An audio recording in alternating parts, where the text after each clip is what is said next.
Bismillahirrahmanirrahim. Assalamualaikum warahmatullahi wabarakatuh. Alhamdulillahirabbil alamin wa bihi nasta'inu ala umuri dunya waddin.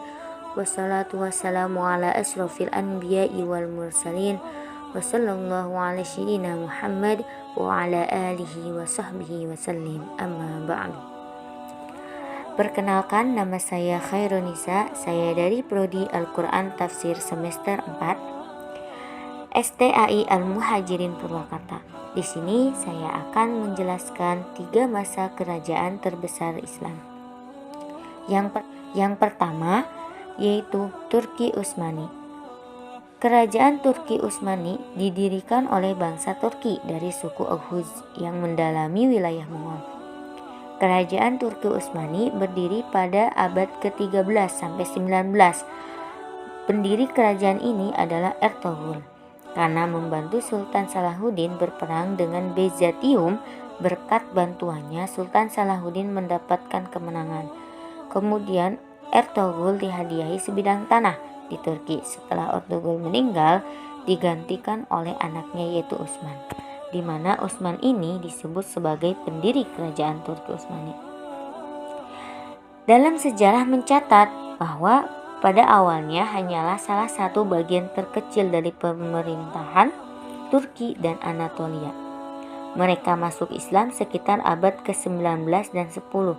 Ketika mereka menetap di Asia Tengah di bawah tekanan serangan-serangan Mongol, pada abad ke-13 mereka melarikan diri ke daerah barat dan mencari tempat pengungsian di antara saudara-saudaranya. Orang-orang Turki Seljuk di dataran tinggi Asia Kecil di bawah pimpinan Ertugrul, mereka mengabdikan diri kepada Sultan Salahuddin, yang kebetulan Sultan Salahuddin sedang berperang melawan Byzantium. Berkat bantuan mereka, Sultan Salahuddin mendapatkan kemenangan atas jasa tersebut. Salahuddin menghadiahkan sebidang tanah di Asia Kecil yang berbatasan dengan Byzantium. Sejak saat itulah mereka terus membina wilayah barunya dan memiliki kota Suqud sebagai ibu kota. Ertugrul dikarunia anak yang bernama Utsman.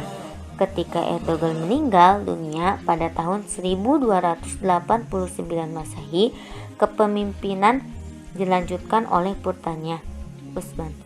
Utsman inilah yang dianggap sebagai pendiri kerajaan Turki Utsmani. Pemimpin kerajaan Turki Utsmani.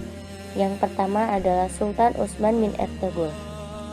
Sultan Utsman bin Ertugrul ini banyak berhasil membantu Sultan Salahuddin II, seperti keberhasilannya menduduki benteng-benteng Byzantium berdekatan dengan kota Brussels.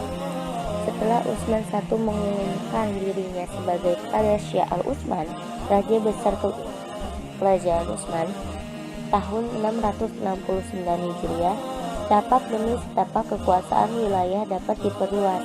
Ia menyerang Byzantium dan berhasil menaklukkan Brussels tahun 1317. Kemudian pada tahun 1326 dijadikan sebagai ibu kota kerajaan. Yang kedua yaitu Sultan Arkan bin Utsman. Pada masa pemerintahan Arkan, kerajaan Turki Utsman ini dapat menaklukkan Azmir, Smyrna tahun 1327 Masehi, Tawasyanli 1330 Masehi, Uskandar 1338 Masehi, Ankara 1354 Masehi, Gallipoli 1356 Masehi. Nah, inilah kerajaan-kerajaan yang ditaklukkan oleh Sultan Arkan bin Utsman. Yang ketiga, Sultan Murad I. Perluasan semakin dikembangkan lagi oleh Murad setelah menggantikan Orkan. Selain beliau dapat memantapkan keamanan dalam negeri, beliau juga menaklukkan perluasan daerah ke benua Eropa. Sultan Murad tidak pernah memaksa daerah yang ditaklukkannya untuk masuk Islam.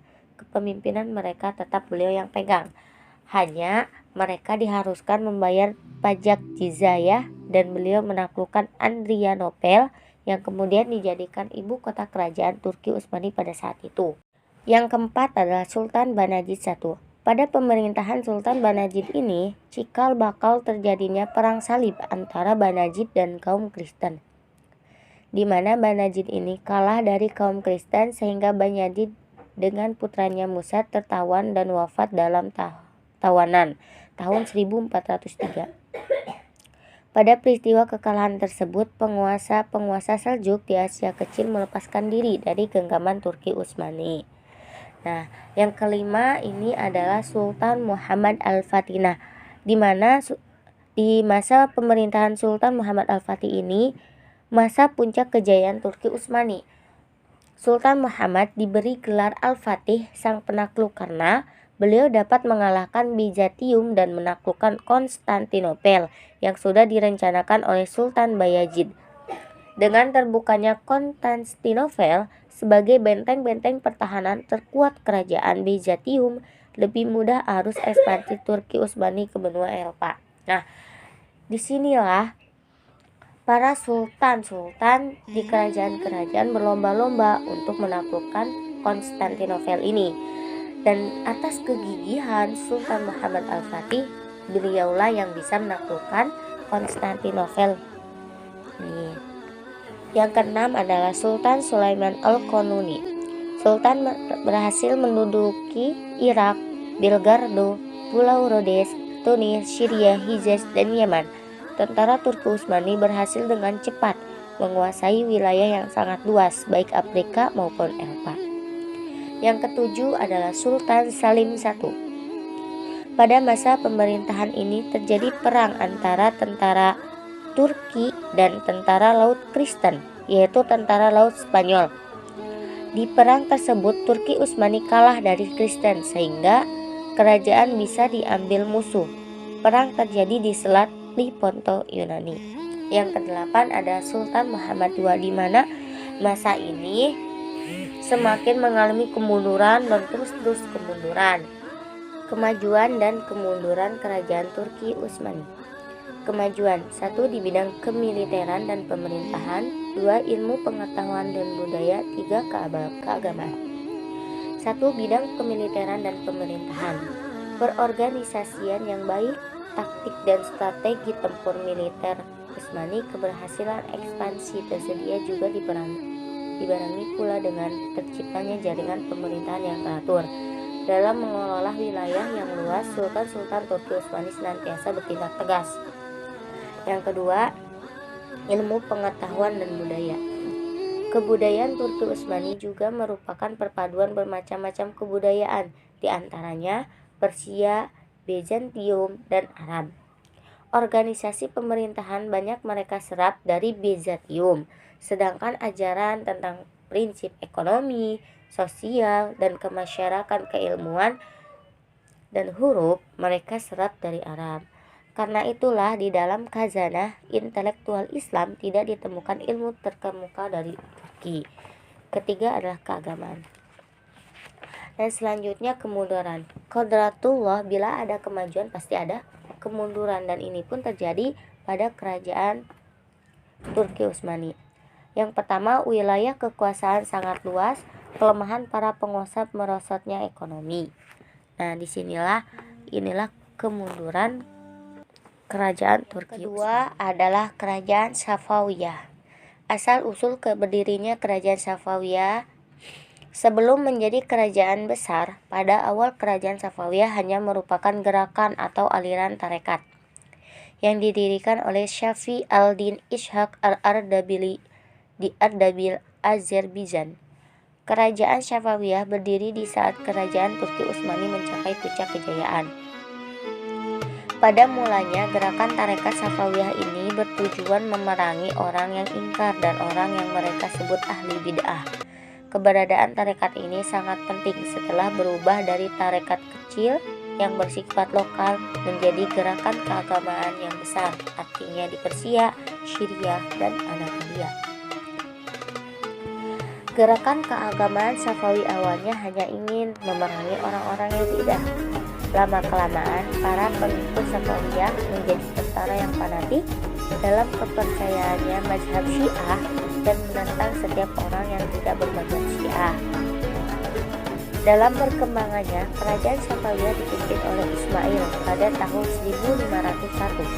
Ismail beserta pasukannya yang bermarkas di Gila selama 15 tahun. Saat beliau dan pasukannya mengalahkan Angkor-Nurlu di Sarun dekat Nakifat, Tabriz, ibu kota Akjunlu, dan berhasil merebut dan mendudukinya sehingga Ismail memproklamirkan pendirinya Daulah Safawiyah dan berkuasa selama 22 tahun. Masa puncak kejayaan Safawi di bidang ekonomi. Stabilitas politik kerajaan Safawi pada masa Abad I ternyata telah memacu perkembangan perekonomian Safawi. Ketika dikuasai Bandar Abbas, maka salah satu jalur dagang laut antara timur dan barat sepenuhnya menjadi milik kerajaan Safawi. Pelabuhan ini ramai sehingga perdagangan semakin maju. Selain itu, mengalami kemajuan di bidang pertanian di daerah Bulan Sabit. Yang kedua adalah bidang ilmu pengetahuan dan kebudayaan. Bangsa Persia sangatlah besar dalam perkembangan ilmu pengetahuan dibandingkan Daulah Turki Utsmani dan Daulah Mughal.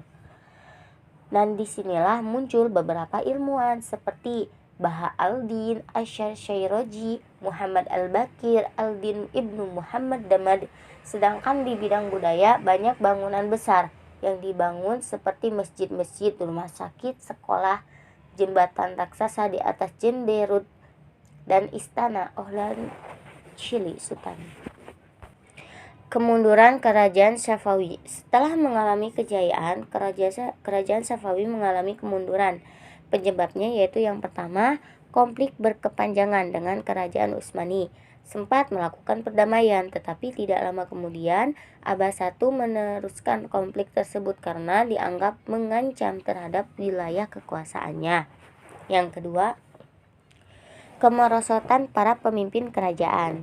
Yang ketiga, lemahnya sultan yang dianggap sebagai pemimpin setelah Sultan Abbas I. Keempat, sering terjadi konflik internal dalam bentuk perebutan di kalangan kerajaan. Kerajaan terakhir adalah kerajaan Mughal. Sejarah berdirinya kerajaan Mughal. Kerajaan Mughal didirikan pada tahun 1526. Kerajaan Mughal merupakan kekuasaan Islam terbesar pada anak benua India yang didirikan oleh Jahiruddin Babur.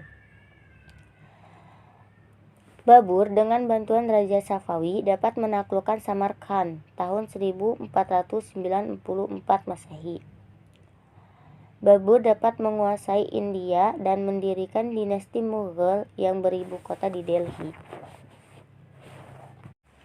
Masa kemajuan Mughal. Kerajaan Mughal mencapai puncak kejayaan pada masa Raja Akbar.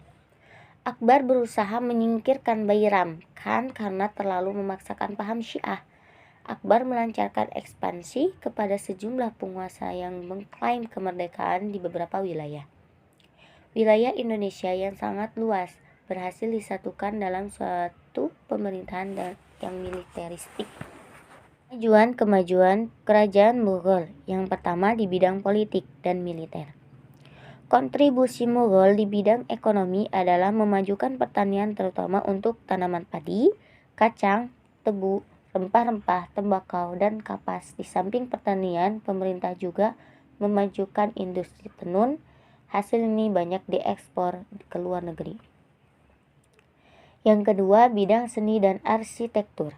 Ciri-ciri menonjol dari arsitektur Mughal adalah pemakaian ukiran dan marmer yang timbul dengan kombinasi warna-warni. Kebijakan dalam pengembangan kebudayaan ditampakkan adanya bentuk perpaduan antara unsur Islam dan Hindu. Yang ketiga, di bidang ilmu pengetahuan. Sejak berdirinya banyak ilmuwan yang datang ke India untuk menuntut ilmu pengetahuan. Bahkan istana Mughal pun menjadi pusat kegiatan kebudayaan. Masa kemunduran kerajaan Mughal, beberapa faktor penyebab kemunduran dan kehancuran antara lain. Yang pertama, perebutan kekuasaan antara keluarga. Yang kedua, pemberontakan oleh umat Hindu. Yang ketiga, serangan dari kerajaan atau kekuatan luar. Yang keempat, kelemahan ekonomi. Yang kelima, kemerosotan moral dan para penjabatnya bermewah-mewahan. Kekuatan militernya juga sangat lemah. Nah, itulah kemunduran sejarah dari kerajaan Mughal.